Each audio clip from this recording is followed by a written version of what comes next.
I failed, and not in a small way, not in an inconspicuous way, and sometimes in front of people that I respected the most. And I know that sounds kind of crazy, but as a recovering perfectionist, this is one of the ways that I found the most impactful for breaking perfectionism.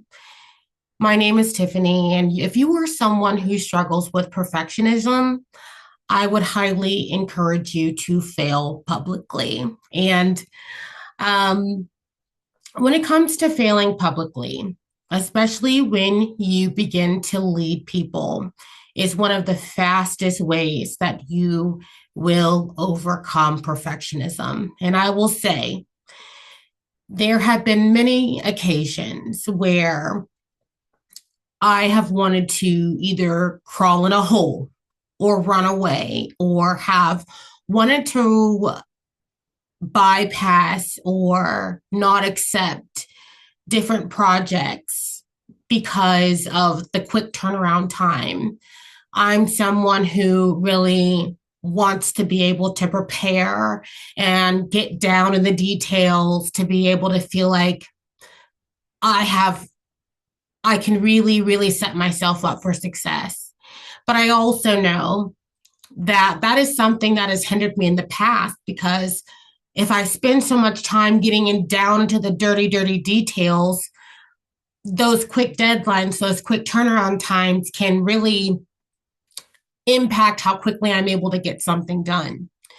And there's been instances where I'm either leading a classroom or I'm dealing with customers or dealing with employees where it can't stop.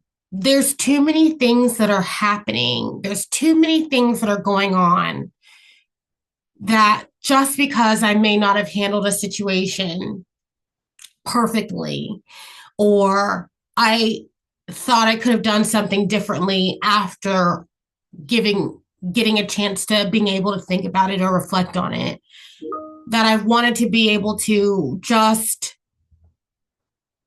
take a different route. I didn't get that luxury, but the train didn't stop. There was always going to be something to do right after. And I didn't have time to self loathe. I did not have time to get down in the dumps.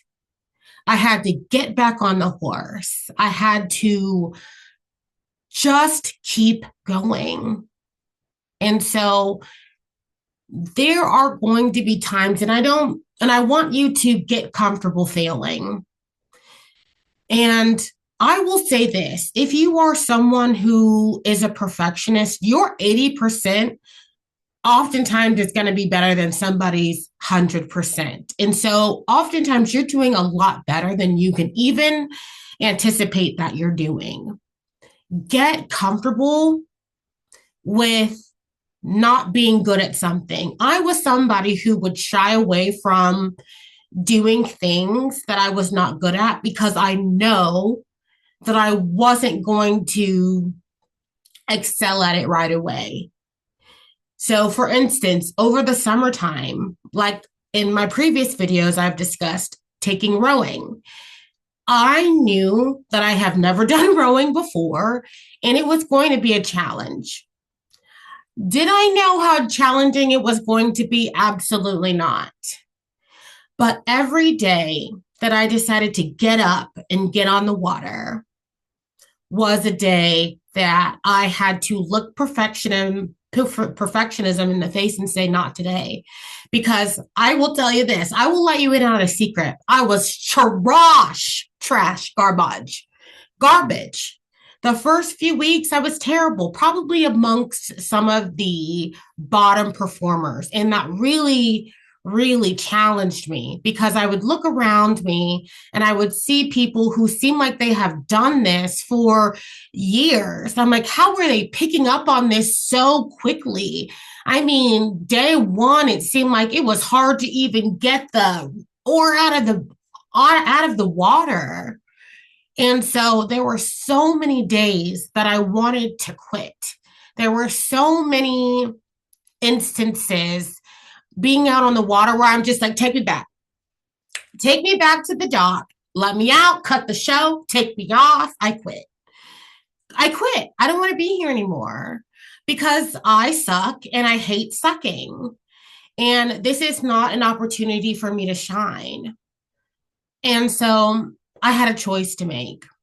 I had a choice to make. I had a choice. Am I going to show up today because I'm not good at this? Am I going to show up tomorrow because I'm not good at this? Am I going to show up every day that I have committed to this program because I'm not good at this right now? And so every day I showed up, every day I got on the water. And then all of a sudden, I can't even tell you what day it was, but I can tell you what it felt like. It clicked. And all of a sudden, I was gliding.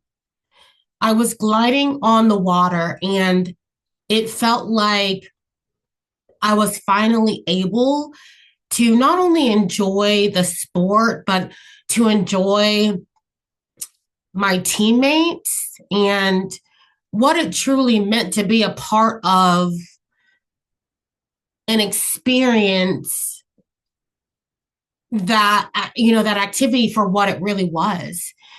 And it was such an incredible experience. And I think about it often and how I would have missed out on feeling that, knowing what it was to be a part of that experience if I would have quit. And there were several people that quit that started day one, and by the end, were not there.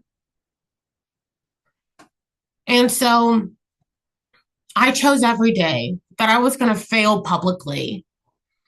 I know I'm going to fail. I'm going to get up today and I'm going to choose to fail because my failing today is going to look different than my failing yesterday.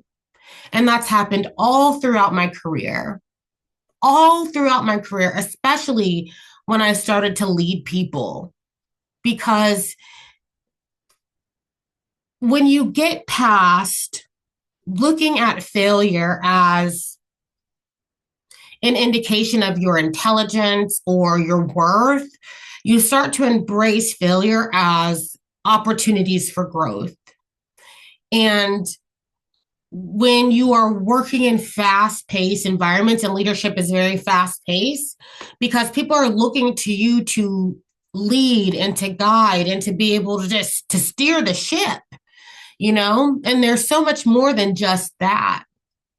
You are the example. And so when you're able to fail fast, when you're able and then recover, it's such a powerful example. And then not only fail fast and recover, but be able to maintain your disposition. It is very powerful. And so I truly began to overcome perfectionism as I began to allow myself to choose to take on tasks, projects that were going to challenge me, that I knew I was not going to be good at, and I let people see my human side. That's what the point that I'm getting at. I let people see that I was human, because that's the thing with perfectionism. We don't want people to see our flaws, but newsflash, we all have them. But as a perfectionist, we want to hide them as much as possible. And so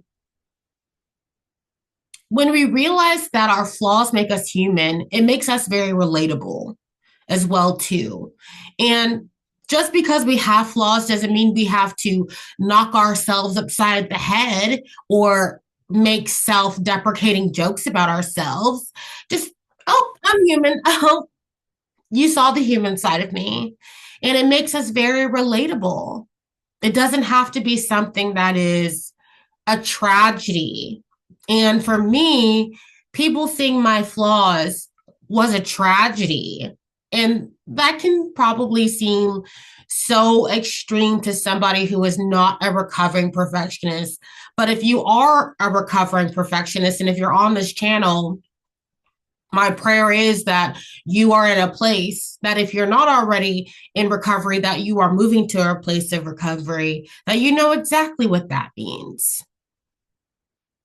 And so I truly want you to get to a place where failing does not mean that you are an imbecile, that you are less than, or you're not worthy of the position that you hold or the position that you want, but that you are actually really brave, that you actually have a lot of courage, because there are people who are not brave enough to do what you do. There are not people who are courageous enough to put themselves out there to let the world see them and judge them and still decide to show up every day and be them.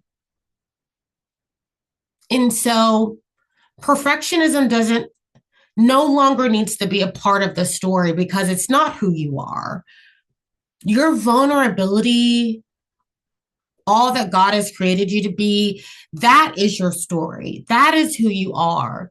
That your uniqueness, your likeness, everything about you is the true gift. And everyone should see and experience that. And you don't need to be like anybody else.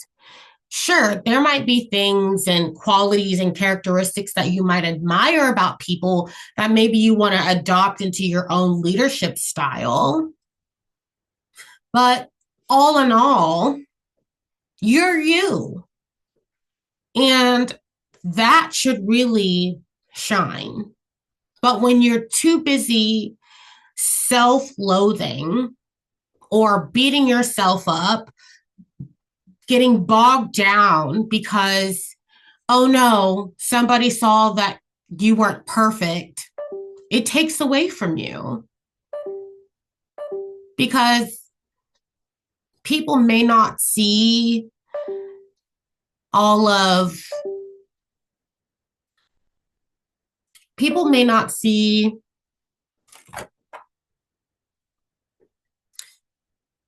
all of who you have to offer if you are too worried about hiding away. So I want you to make this dedication to yourself that if you haven't already done so, that today you are going to start failing publicly, that you're not going to allow the idea of people seeing your flaws deter you from stepping out courageously and